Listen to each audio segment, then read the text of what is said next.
Dr. Yuri Volkov's thermal probe registered body temperature, 98.6 degrees Fahrenheit. The ice core sample sat on the steel examination table in 17,000 feet of Siberian permafrost. Extracted 6 hours ago, the cylindrical column measured 4 inches across, translucent blue ice, compressed snow from an era when mammoths still walked, except mammoths didn't braid their hair. Station Hyperborea operated under joint Russian-Norwegian Arctic research protocols. 78 degrees north latitude, 400 miles from the nearest permanent settlement. The facility consisted of 6 interconnected modules, pressurized corridors, triple insulated walls, 17 researchers. The drilling operation had begun 14 months prior. Searching for climate data, atmospheric records trapped in ancient ice, standard paleoclimatology work. Core sample 19 changed everything. Volkov had been examining samples for 11 years. Worked stations in Antarctica, Greenland, Alaska. Never seen anything like this. The braid ran through the center of the ice, dark brown human hair, woven in a complex pattern. 7 strands, interlaced with deliberate precision. The braid extended 14 inches through the frozen column. But the temperature made no sense. The sample had been stored in the climate-controlled vault. -40 degrees Celsius.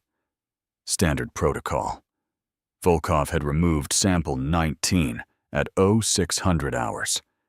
Placed the core in the examination chamber. Inserted the thermal probe.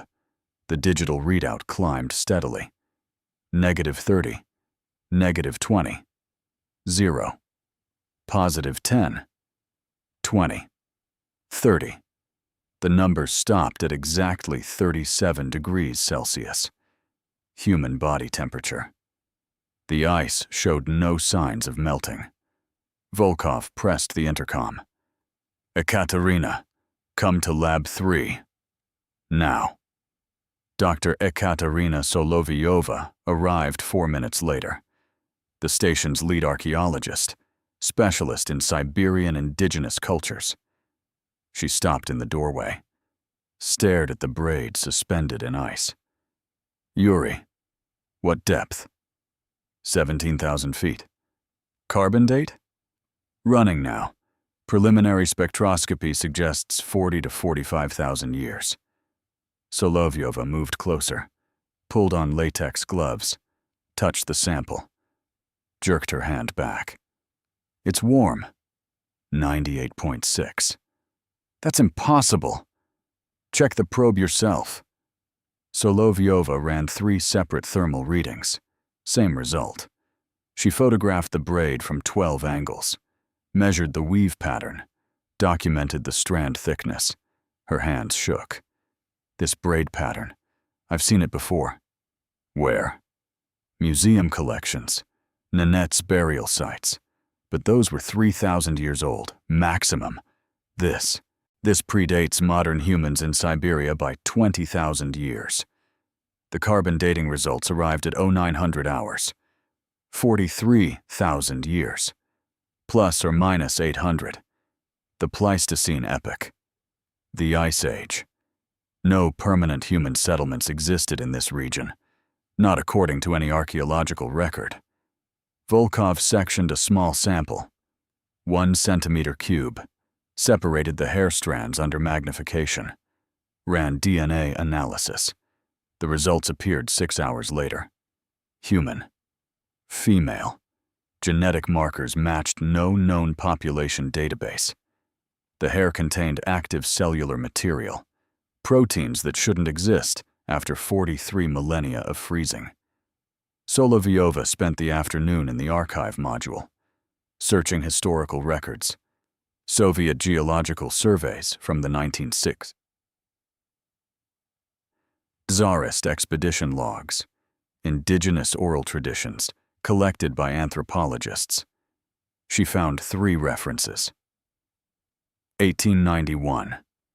A Nenets shaman near the Yamal Peninsula described the women below the ice who sleep with their hair as roots. 1967, Soviet drilling operation 17 miles from current location. Project abandoned after workers reported screaming from the borehole. Equipment sealed. No official explanation. 2003, Norwegian research team discovered cave paintings 90 miles south. Depicted human figures with extremely long braided hair. Radioisotope dating suggested 40,000 years old. The figures appeared to be descending into the ground. Solovyova brought the documents to Volkov. There's a pattern. Indigenous populations avoided this area, called it Niveka Miakna, the sleeping ground. They believed something waited beneath the permafrost. Women who entered the ice during the long dark preserved themselves, waiting for the thaw. Folklore. Folklore rooted in observation. The Nenets survived here for 3,000 years. They knew the landscape, knew what to avoid. Volkov checked the drilling logs. Core samples 1 through 18. Standard composition. Compressed ice. Atmospheric bubbles. Volcanic ash layers. Mineral deposits. Normal stratigraphy. Sample 19 came from a narrow thermal anomaly. The drilling sensors had detected a temperature variation, 0.3 degrees warmer than surrounding strata. The geologists assumed volcanic activity, residual heat from ancient magma. Now Volkov pulled the complete sensor data. The thermal anomaly extended in a horizontal band, roughly 40 feet thick, stretching for miles in every direction. The temperature differential was consistent, 0.3 degrees above ambient, at 17,000 feet depth, and the seismic readings showed something else. Cavities, open spaces within the anomaly layer, not natural ice caves, too regular, too uniform. The sonar imaging revealed chamber-like structures, hundreds of them, maybe thousands, each approximately 6 feet long, 2 feet wide, arranged in geometric patterns, coffin-shaped. Solovyova studied the imaging data. Her face went pale. They're burial chambers, carved into the permafrost, before it froze completely. Someone created a massive underground necropolis. 43,000 years ago? Impossible. No civilization had that capability. Then who braided that hair? The drilling sensors activated at 2300 hours. Volkov was reviewing DNA results when the alarm sounded. Red emergency lighting flooded the corridor. He ran to the drilling control module. The primary engineer, Lars Pedersen, sat frozen at his console. What happened? Pedersen pointed at the seismic display. Something's moving, in the anomaly layer. The screen showed active vibration signatures, multiple points, concentrated around the borehole. The sensors detected vertical movement, ascending through the ice, from 17,000 feet, moving upward. Volkov checked the drill shaft cameras. The borehole descended into blackness. Standard. But the thermal sensors showed temperature changes. The walls of the shaft were warming, ice beginning to melt, water trickling down the sides. Except the environmental controls showed exterior temperature at -52 Celsius. Nothing should be melting. The seismic sensors tracked 7 distinct objects, rising through the permafrost, speed increasing. Estimated arrival at surface level, 14 hours. Volkov initiated emergency protocols, sent encrypted burst transmission to Oslo headquarters, requested immediate evacuation, uploaded all research data to satellite storage. Solovyova sealed the ice core samples, packed the hair braid in a specialized thermal container, prepared the specimens for transport. The station's population gathered in the common module. 17 researchers. Volkov explained the situation. Seismic anomalies, possible structural instability, standard evacuation procedure. The supply plane would arrive in 18 hours, weather permitting. No one mentioned the moving objects, but Pedersen pulled Volkov aside. The vibrations, they're not geological. The frequency patterns, they match biological rhythms, like breathing. Volkov checked the data himself. Pedersen was correct. The seismic signatures showed rhythmic patterns, expansion and contraction. One cycle every 4 seconds. Steady, consistent. 7 objects, all breathing. At 0300 hours, the drilling sensors detected a breach. The first object had reached the base of the borehole. 16,970 feet depth, 30 feet below the station's foundation. The thermal cameras showed temperature spike, 40 degrees Celsius. The ice was melting rapidly. Volkov sealed the drilling module, evacuated all personnel to the residential section, locked the pressure doors. The cameras showed water flooding the bottom of the shaft, steam rising, something dark visible in the murky liquid. Moving, long strands floating in the water. Hair. Solovyova watched the monitor. They're using the drill hole. We gave them a path to the surface. The second object arrived 6 minutes later. Third, after another 4 minutes. The pattern accelerated. All 7 objects congregated at the borehole base within 20 minutes. The thermal readings climbed, 50 degrees, 60, 70. The ice surrounding the shaft began cracking, stress fractures spreading through the permafrost. Then the cameras went dark. Not mechanical failure. Something had covered the lenses. The last frame showed dark strands, wet hair, pressed against the glass. Pedersen tried rerouting to backup cameras. Nothing.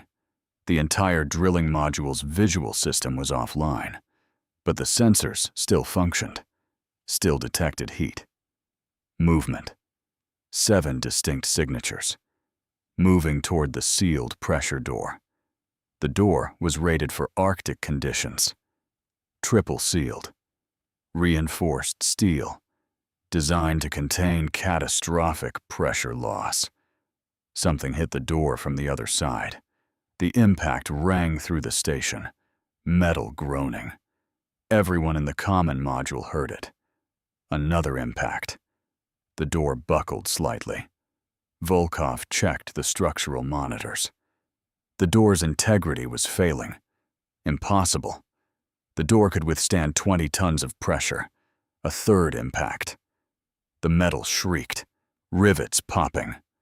Solovyova pulled up the indigenous texts on her tablet, searched frantically, found a passage from the 1891 shaman account. The women below kept their strength in their hair, each braid a year of life consumed. They fed on time itself, took the years from the living, wove the stolen life into their hair. The longer the braid, the older the hunger. When the ice melts, they will rise, and they will feed again. The door exploded inward. Metal fragments scattered across the corridor. Steam poured through the opening. The emergency lights flickered. 7 figures stood in the doorway. Women, completely naked. Skin pale, blue-white. Preserved perfectly. No signs of decomposition. No ice damage. But the hair. Each woman's hair extended behind her in a thick braid. The braids dragged on the floor, 20 feet long, 30. The braids moved independently, writhing, like serpents. The strands at the end were dark brown, the middle sections gray. The portions near the scalp were bright blonde. Fresh growth. The women's eyes opened, pale blue. No pupils, just solid blue iris filling the entire eye. They saw the researchers. They smiled. Their teeth were filed to points. The first woman stepped forward. Her braid slid behind her. The hair lifted slightly. Reaching. The end of the braid split into 7 separate strands. Each strand extended, stretched impossibly, reached toward the nearest researcher. Johannes Krag, Norwegian climatologist, 47 years old. The hair wrapped around Krag's wrist. He screamed, tried to pull away. The strand tightened. Krag's skin began to change. Age spots appeared, wrinkles spreading. His hair turned gray. White. His spine curved, joints swelling with arthritis. The woman's braid darkened. The blonde section grew longer, fresh color replacing the gray. Krag collapsed. 80 years old. 90. His skin papery, bones visible. He opened his mouth. No sound. His eyes clouded with cataracts, then went dim. Dead at 106 years old, aged 60 years in 30 seconds. The woman's hair shimmered, vibrant, alive. The researchers ran. Volkov grabbed Solovyova, sprinted down the corridor toward the emergency module. Behind them, screaming, the wet sound of hair sliding across metal floors. More researchers aging, dying, their years consumed, woven into ancient braids. The station had 3 emergency exits. Volkov headed for the eastern airlock. Solovyova carried the sample container, the braid from Core 19. They reached the airlock. Volkov punched the access code. The door opened. Arctic wind screamed into the station. Negative 52 Celsius. No survival gear.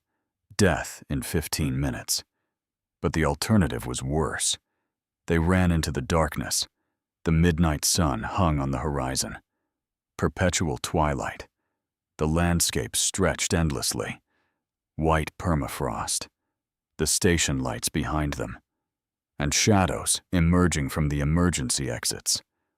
All 7 women, walking calmly into the Arctic cold, completely unbothered, their braids dragging through the snow. Volkov and Solovyova ran. The cold burned exposed skin, fingers going numb. But they ran. Solovyova stumbled, fell. The sample container flew from her hands, landed in the snow. The lid cracked. The ice core sample spilled out. The braid lay on the white ground, still impossibly warm, steam rising. Solovyova reached for it. The braid moved, slithered through the snow, like a living thing. The end split into strands, reached for Solovyova's hand. Volkov grabbed her, pulled her back. "Don't touch it!" The braid retreated, slid across the snow, toward the approaching women. The first woman bent down, picked up the braid, held it like a mother holding a child. She smiled at Volkov and Solovyova, spoke. The language was ancient, pre-Indo-European, guttural sounds, clicking consonants, but the meaning was clear. "Welcome. Thank you. We've been so hungry." The woman gestured. The other 6 spread out, began walking in different directions. North, south, east, west. Their braids left trails in the snow. Seeking, hunting. Volkov pulled Solovyova. They ran perpendicular, away from the women, away from the station, into the empty Arctic. The cold would kill them, but slowly. The women would be faster, worse. They ran until Solovyova couldn't move, collapsed in the snow, hypothermia setting in. Volkov held her, tried to preserve heat. Useless. He saw lights, approaching from the south. A snowcat. The emergency beacon must have activated. Someone was coming. The vehicle stopped 50 meters away, headlights cutting through the darkness. Two figures emerged. Rescue team, heavy Arctic suits. They reached Volkov and Solovyova, loaded them into the heated cabin, wrapped them in thermal blankets, asked what happened. Volkov tried to explain. Drilling, ice cores, the women, the hair. The rescuers exchanged glances. Hypothermia hallucinations, common in extreme cold. They administered warm fluids, monitored vitals. The snowcat turned back toward the station, approaching the lights. The station was dark, completely dark. All lights extinguished. The rescuers tried radio contact. Static. They approached cautiously. The airlock was open. Snow drifting into the corridor. They entered. Emergency lighting only. Red glow. They found the researchers. 17 bodies, arranged in a circle in the common module. All dead. All ancient. Desiccated corpses. Skin like leather. Hair white and brittle. But their positions were wrong. They sat upright. Hands folded in their laps. Heads tilted back. Mouths open. Like they were singing. The medical examiner later determined death by extreme rapid aging. Biological impossibility. The official report listed cause of death as undetermined environmental exposure. The station was declared structurally unsound. Abandoned. The borehole was sealed with concrete. 60 tons. Then covered with steel plates. Warning markers erected. Volkov and Solovyova recovered. Physically, they tried to report what actually happened. Oslo refused to acknowledge the account. National security concerns. Climate research implications. Political complications with Russian partners. The investigation concluded. Equipment malfunction. Toxic gas leak. Hallucinations. Panic. Exposure deaths. Standard Arctic tragedy. The area was designated off-limits. No further drilling permitted within 200 kilometers. But satellite thermal imaging showed anomalies. 7 distinct heat signatures. Moving outward from Station Hyperborea, traveling across the permafrost, heading toward populated areas. Remote weather stations reported equipment failures. Small settlements experienced unexplained deaths. Elderly residents found dead. Extreme aging. No medical explanation. The deaths spread. Slow pattern, following the thermal signatures. Volkov tracked the reports, mapped the deaths. The pattern was clear. The women were moving, hunting, following population centers, learning the modern world, feeding, their braids growing longer, darker, vibrant with stolen years. Solovyova returned to the museum archives, found more references, other drilling sites, other discoveries. Antarctica, Greenland, Alaska. Similar stories, similar disappearances, all suppressed, all classified. The ice was melting, global temperatures rising, permafrost thawing, releasing what had been frozen, preserved, waiting. The women below. How many more were sleeping? How many burial chambers waited in the deep ice? How many braids hungered for the years of the living? Volkov calculated. Conservative estimates. Thousands of thermal anomalies across the Arctic, each containing multiple chambers, each chamber potentially holding one of the sleepers. Thousands. And the ice was melting faster every year. He tried to warn authorities, published papers, gave lectures, presented evidence. They called him traumatized, delusional, discredited his research, revoked his credentials. Solovyova had better luck. She worked quietly, contacted indigenous communities, shared the old stories, the warnings, the Nenets, the Sami, the Inuit. They already knew. Their ancestors had always known. Don't drill the deep ice. Don't disturb the sleeping grounds. Don't wake what waits below. But the drilling continued. Research stations, mining operations, oil exploration, every borehole a potential pathway, every thermal probe a wake-up call, and across the Arctic, in the deep permafrost, in chambers carved 40,000 years ago, in the long dark before history, the women were waking, their braids stirring, sensing warmth above, feeling the ice weaken, smelling the years, the lives, the time they could consume, their eyes opening, pale blue, hungry. Volkov received one final communication from Station Hyperborea before it went offline forever. An automated data dump, drilling sensors, recorded readings from the borehole. Timestamp, 14 days after evacuation. Depth reading, 17,000 feet. Seismic activity, extreme. Thermal reading, 42 degrees Celsius. And one additional notation, added by unknown source, not in standard formatting. Text file, single line. We are awake now. Thank you for the ladder. We are coming. We are so very hungry, and we have 43,000 years to reclaim. The message was deleted from official servers within 6 hours. But Volkov kept a copy.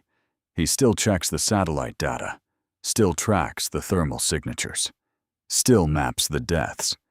7 signatures have become 12. 12 have become 19. 19 becoming more. New boreholes, new stations, new disturbances in the deep ice, new sleepers, waking, and their braids are growing.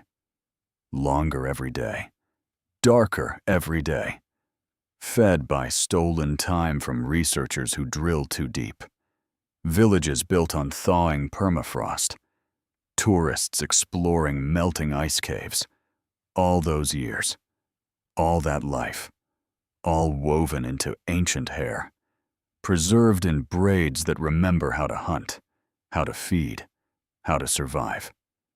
The women below are walking now, and the ice that imprisoned them for 40 millennia is melting, opening, releasing. Station Hyperborea is gone, buried under snow, forgotten by official records. But on quiet nights, seismologists detect vibrations from that region. Rhythmic patterns. One cycle every 4 seconds. Breathing. And those who know the old stories, the warnings passed down through generations, they won't go near those coordinates because they know what's there, what's always been there. Waiting, hungry, with hair like roots reaching down into the frozen earth, and now reaching up, breaking through, finding the surface, finding us. The sleeping ground is empty now. The women have risen, and they walk in our world again. Patient, eternal, searching for years to steal, time to consume, life to braid into their endless hair. Volkov is 63 years old. He feels them sometimes, on cold nights, a tingling at his wrist, like strand of hair, touching, testing, tasting his remaining years. And he knows. Eventually they'll come for him, for everyone who knows, because the women below don't just hunt randomly. They remember.